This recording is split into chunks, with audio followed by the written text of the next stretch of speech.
how can affiliates support your growth strategy, particularly internationally? Yes. So I think with affiliates, they can support your growth, obviously internationally, but also if you've got an existing program as well. Don't just think that you write that program off because you've achieved a certain level of growth and you think you can't go any further.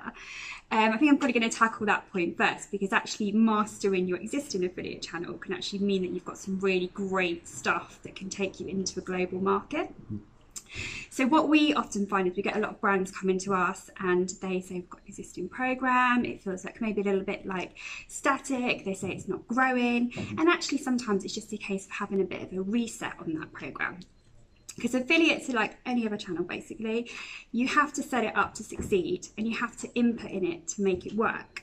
Like you can't send a bad email, for example. If you send a bad email, it's not going to reach your customers and it's not going to resonate. If you set up a PPC campaign badly, it's not going to perform as well as it should. It's exactly the same with affiliates. So if you've had a program for a while, it's just been running, it's maybe got a bit static, you're not thinking it's achieving what you want. It really is about going back, talking to those partners, looking at what's actually happening in the program, looking at those partners are and what they're doing, and actually just saying, we'd like to do more, we'd like to try this, we've got this KPI. And having those conversations opens it up straight away, and you actually find a wealth of opportunity. I personally think in affiliates, if you think you've got to the point where it's not growing anymore, you haven't. you can't.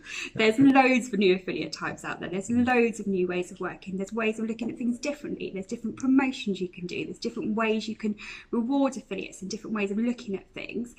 And you need to have exhausted all of that before you can really say that you're not growing in affiliates anymore. Awesome. Should we go?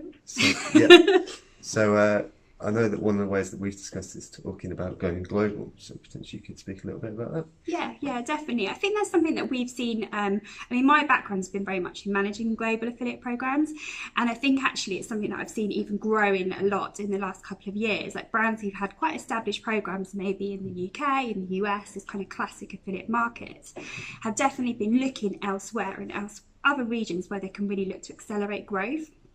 And actually what I found is that the affiliate channel is a really amazing tool for achieving growth in other markets, mainly because you've got these sites are already established there. They've got great user bases. They've got great presence in that market already. So actually just being able to be on those sites means you're reaching a customer base in that market and creating a synergy with an already well-known brand.